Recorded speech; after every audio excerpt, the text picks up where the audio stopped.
Bolsover will, doubtless, continue to change. Who knows what the future may bring?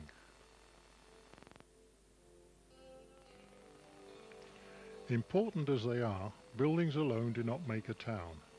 Even more important are the people, and Bolsover has had one or two who've made their mark. Born in 1769 at what was called Sutton Mill Farm on the outskirts of Bolsover, Peter Fiddler was, among other things, he was responsible for the surveying for a string of fortified trading posts across the northwest. He named many of these after places that he knew, like Mansfield and Chesterfield. He learnt the language of the Indians and married an Indian girl. Such were his achievements that a large statue 34 feet high was erected in his honour in 1992, 200 years after the building of Buckingham House and Fort George near Elk Point, Alberta.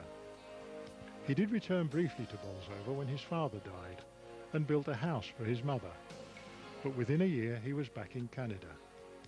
The house subsequently became a beer house and is now the Castle Inn. Fiddler died in 1822 and is buried at Fort Dauphin, Manitoba.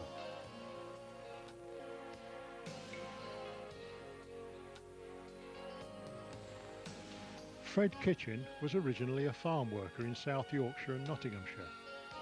In the 40s he moved to a small holding on the Oxcroft land settlements between Clown and Bolsover. He became known as an author and poet, drawing on his experiences in agriculture for his inspiration.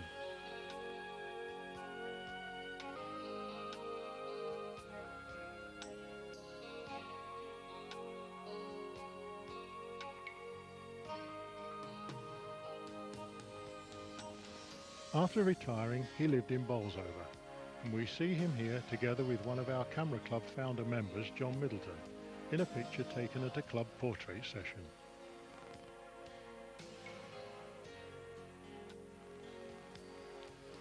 Although not Bolsover born and bred, Bruce Woodcock, seen here with Councillor Sid Fisher, brought some recognition to the town when he became British heavyweight boxing champion back in the 50s.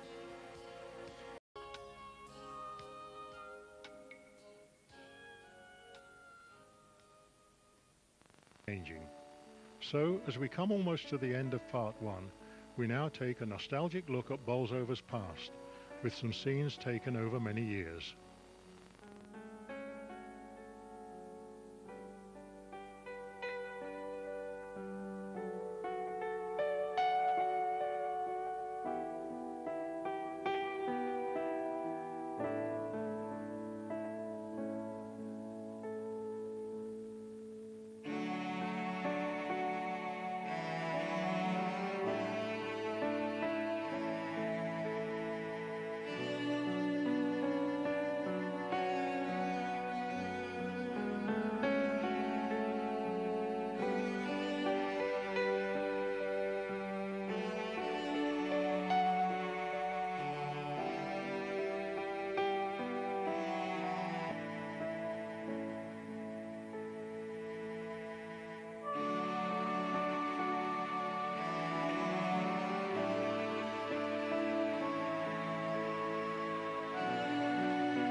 We've taken some of these old views of the town and have retaken the same scenes more recently.